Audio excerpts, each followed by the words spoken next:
बहुत ही गौर से आपको सुनना पड़ेगा। आज बहुत सारे लोग गांव में ये सवाल करते हैं कि उलमा काउंसिल से फायदा क्या पहुंचा या उलमा काउंसिल से फायदा क्या पहुंच रहा है।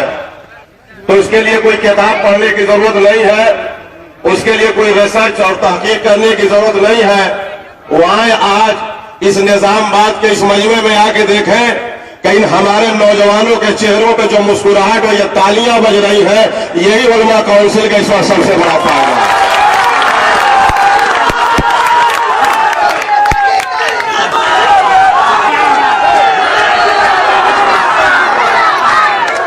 यही सबसे बड़ा फायदा है। आप इस बात को बड़ी संजीदगी से सुने कि हमारा मदरसा आजमगढ़ शहर में है। जनाब आमिर रशादी साहब का जामत और रशाद वो भी शहर में है, जो बहुत बड़ा मदरसा है शहर का। इनके वालिद मरहूम बड़ी बावकार शख्सियत थे, जो सिर्फ आजमगढ़ के नहीं बल्कि हिंदुस्तान के मुसलमानों की क़यादत कर रहे थे। उनका खून इनके रगों में आज लहू बन के दौड़ रहा है। ये उनकी शुजाअत, ये क़यादत आमिर रशादी साहब को विरसे में मिली है, जो उनके वालिद माजिद से। मगर मैं आपको ये बताना चाहता हूं कि उस वक्त मैं बंगलौर में था, आमिर साहब का फोन पहुंचा, हमने कहा हम 2-4 दिन में आ रहे हैं, आपसे मिलेंगे। उस वक्त जो आजमगढ़ के हालात थे, जिन हालात में उलमा काउंसिल बनी, इससे कोई मुसलमान ऐसा नहीं है कि जो नाबलद हो या नावाकिफ हो। ऐसे हालात बन गए थे या बना दिए गए थे कि मुसलमान गोशा नशीर हो गए थे, सहम गए थे, डर गए थे। हमारे नौजवान बाजारों में आना कम कर दिया था, छोड़ दिया गया था। हमारी औरतें, हमारी माँ बहनों के चेहरों से मुस्कुराहट निकल गई थी। अगर कोई बच्चा बाजार जाता था तो जब तक वापस नहीं आता था, हमारी माँ बहनें मुतमईन नहीं रहती थी। ऐसे आलम में पूरे आजमगढ़ में बहुत सारे विधायक मुसलमान थे, बहुत सारे एमपी थे। आज जो बहुत सारे लोग बढ़ चढ़ के बोल रहे हैं, ये सारे लोग मौजूद थे। आप सब गवाह बनिए और अल्लाह रसूल को हाजिर नाजिर जान के बताइए कि कोई मुसलमान आगे बढ़ा, कोई नेता आगे बढ़ा, कोई एमएलए आगे बढ़ा, कोई एमपी आगे बढ़ा। आमिर रशादी पहले दिन नहीं खड़े हो गए थे, कई महीनों तक इंतजार हुआ। हमारे बच्चे जेल जा रहे थे, हमारे बच्चों को उठाया जा रहा था, हमारे घर छापे पड़ रहे थे, बगैर नंबर की गाड़ियां आ रही थी, रात में सोना दुश्वार था। और यही आपके विधानसभा है जो निजामाबाद, यही संजरपुर से लेके पूरे आजमगढ़ में एक दहशत का माहौल था। उस वक्त कहां गए थे सपा के एमएलए, उस वक्त कहां मर गए थे बसपा के एमएलए, उस वक्त कहां चले गए थे हमारे एमपी से लोग। यहाँ जो गाड़ियों से लोग पहले उस वक्त कहां चले गए? उस वक्त हम लोग मदरसे में थे, उस वक्त हम लोग कोई सियासत में नहीं थे। मगर उस वक्त उलमा काउंसिल का नजरिया ये था कि जब ये देख लिया कि हमारे बच्चे सहम गए, हमारी कौम दब गई, तो अल्लाह रसूल का फजल यह है और हम पर यह वाजिब है कि हम आगे बढ़े। उलमा के ऊपर सिर्फ मदरसा ही चलाना वाजिब नहीं है, बल्कि जब जहां भी जरूरत पड़ेगी उस मैदान को जब वो खाली देखेंगे तो उस मैदान में आएंगे। हम अगर डॉक्टरी का मैदान खाली देखेंगे तो वहां इलाज के लिए आएंगे। अगर हम कौम में ये देखेंगे कि सियासत में फूल लग गया है तो वहां भी हम इस्लाह के लिए आएंगे। और जब अच्छे लोग आ जाएंगे तो फिर हम मदरसों में वापस चले जाएंगे। इसीलिए हमने आमिर साहब ने यह कहा कि इस वक्त जरूरत है, लिहाजा हर फिरके के लोग, हर मजहब के लोग, हर तरह के लोग खड़े हो जाइए। लिहाजा सारे उलमा खड़े हो गए और उसके बाद हौसला दिया गया। मुझे याद है, हो सकता है कि आमिर साहब चूंकि ज्यादा मशहूर है इसलिए ये वाकया इनके लिए छोटा है, मगर हमारे लिए बड़ा है। ताहिर साहब भी साथ में थे, मौलाना शहाद साहब भी साथ में थे और किबला आमिर साहब साथ में थे। हम लोग इसी दौरे के लिए जौनपुर हुसैनिया मदरसे में बैठे हुए थे कि उसी वक्त संजरपुर से फोन पहुंचा कि इस वक्त यह गाड़ियां आ गई है और ये लोग छानबीन कर रहे हैं, बिना इजाजत घरों में घुस रहे हैं और ये कह रहे हैं कि हम दिल्ली से आए हैं, बगैर नंबर की गाड़ियां हैं। फौरन मौलाना आमिर रशादी साहब ने कहा कि और कोई यहाँ का है? कहा सीओ फूलपुर के है। कहा सीओ से बात कराइए। उन्होंने कहा सुनिए, जब यह बात तय हो गई कि रात में छापा नहीं पड़ेगा तो क्यों छापा डाल रहे हैं और 2 नंबर की गाड़ी क्यों लेके आए? लिहाजा इन्होंने कहा ठीक है, अगर आप 5 मिनट में नहीं हट रहे हैं तो हम लोग फौरन वहां पे आ रहे हैं, जिसका नतीजा ये हुआ कि फौरन गाड़ी को बैठे और बैठते बैठते जैसे ही गाड़ी चलने लगी संजयपुर से फोन पहुंचा कि मौलाना साहब सारी गाड़ियां भाग रही हैं। मौलाना ने कहा भागने दो मगर हम जरूर आएंगे। आज ये जो छापे नहीं पड़ रहे हैं, आज जो छापे नहीं पड़ रहे हैं, जो नौजवान नहीं उठाए जा रहे, बड़े बड़े मौलानाओं को उठा लिया गया। आज अगर हुकूमत में दम हो तो हमारे आगे 8 साल के बच्चे को उठा के दिखाए तो हम बताते हैं। उससे पहले मुफ्ती उठाए गए, उससे पहले उलमा उठाए गए, उससे पहले बड़े लोग, हम क्यों नहीं उठा रहे?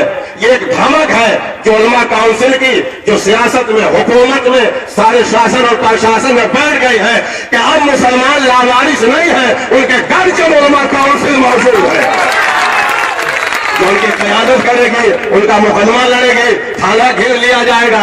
ये जामई साहब खड़े हैं।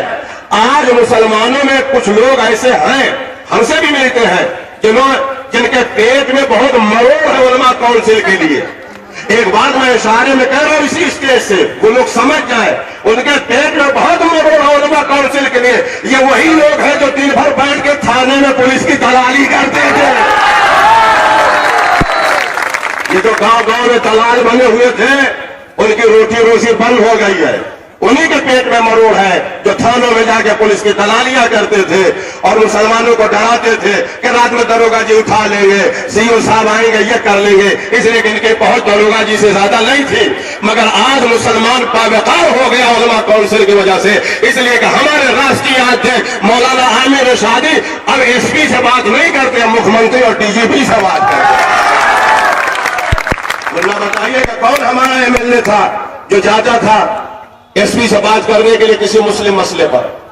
बल्कि आपके यहाँ के जो एमएलए ऐसे लोग हैं कि जब वहां मुस्लिम मसाइल लेके जाइए तो मुसलमानों के सामने मुसलमानों को गाली बकते हैं, यादों के सामने यादों को गाली बकेंगे, हिंदू के सामने हिंदू को गाली बकेंगे और उसके बाद वो मुसलमानों की लीडरी करेंगे, मुसलमानों की क़यादत करेंगे। कौन सा ऐसा मामला है कि जहां के हमारे एमपी एमएलए खड़े होते हैं, अरे साहब मुस्लिम एमएलए हार जाएंगे तो कौन सी क़यामत आ जाएगी, आसमान फट जाएगा, जमीन गिर जाएगी, क्या हो जाएगा अगर मुसलमान हार गए? इसलिए कि आज 50 साल तक जीत के इन्होंने क्या कर लिया जो हार के बिगाड़ देंगे। लिहाजा अब हमें एक चीज आपको तय करना पड़ेगा कि आदमी बड़ा है, शख्स बड़ा है या शख्सियत बड़ी, आदमी बड़ा है या कौम बड़ी, आदमी बड़ा है या पार्टी बड़ी। हमारे पंडित जी ने कहा कि ये उलमा काउंसिल सबकी पार्टी है। हाँ, उलमा काउंसिल इस बात से मुत्तफिक है कि ये सबकी पार्टी है, मगर इसका मतलब ये साफ साफ समझिए कि उलमा काउंसिल सबकी पार्टी है। इसका मतलब ये हुआ कि ये सबके हुकूक को लड़ने के लिए बराबर से तैयार है। जैसे मुसलमानों पे जुल्म होगा तो उसके लिए खड़ी होगी, हिंदुओं पे जुल्म होगा उसके लिए खड़ी होगी, यादव पे जुल्म होगा उसके लिए खड़ी होगी, हरिजन पे जुल्म होगा उसके लिए खड़ी होगी, ठाकुर पंडित पर, इसमें यह भेदभाव नहीं देखेगी। उसी तरह हम टिकट देने में भी नहीं देखेंगे कि यह किस कौम का है। जो भी हमारे यहाँ फैसला होगा वो हमारी पार्टी मानेगी। मगर उलमा काउंसिल का पहले कंसेप्ट समझ लीजिए कि जैसे एक वोट बैंक होता है, जैसे मायावती का वोट बैंक है हरिजन, मुलायम सिंह का बैंक हालांकि अब नहीं है, यादव है। इसलिए कि अगर यादव वोट बैंक उनका होता तो निजामाबाद में सपा जीतती, बसपा न जीतती। इसलिए वहां ये देखा जाता है कि हमारी बिरादरी का आदमी कौन हो। उसी तरह से उलमा काउंसिल ये मुसलमानों की इज्जत और आबरू और वकार के लिए खड़ी की गई है।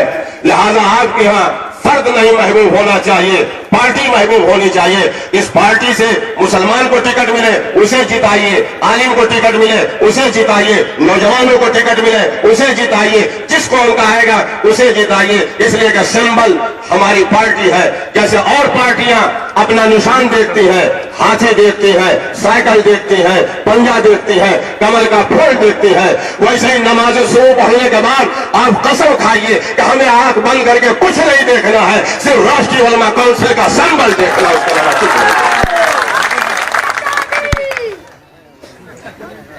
इसलिए कि हमारे इज्जत आबरू, हमारे वकार की लड़ाई के लड़ने के लिए उलमा काउंसिल लड़ रही।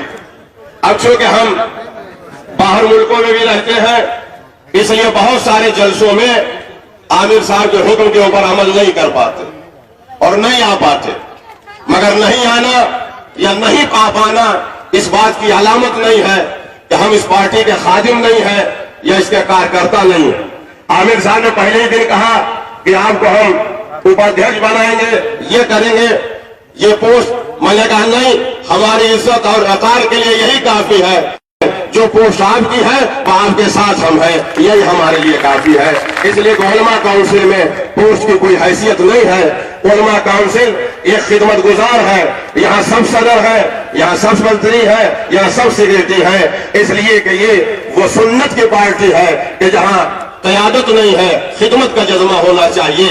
इसलिए कि अंग्रेजों ने जहां हमें सारा नुकसान पहुंचाया, वही सबसे बड़ा नुकसान ये पहुंचाया कि मुसलमानों के हर फर्द के अंदर क़यादत का जज्बा भर दिया। इसलिए कि जहां जिस घर में ज्यादा लीडर होंगे वो घर नहीं चल सकता। जिस मुल्क में जिस पार्टी में ज्यादा लीडर होंगे, हमेशा कमांड एक के हाथ में होती है, पार्टी एक होती है। मैं बहुत सारी बातें सुनता हूं। हम ये नहीं कहते कि आमिर रसादी साहब या ताहिर मदनी साहब या शहाब साहब या हम लोग फरिश्ते हैं या हम कोई मासूम हैं। नहीं, हम भी आप ही के दरमियान के हैं। मगर मैं आपसे ये पूछना चाहता हूं कि क्या जो और पार्टियां हैं, क्या मुलायम सिंह मासूम पैदा हो गए हैं या मायावती या सोनिया गांधी? मगर उनकी कौम के लोग, उनकी कौम के लोग, उनकी पार्टी के लोगों को अपने लीडर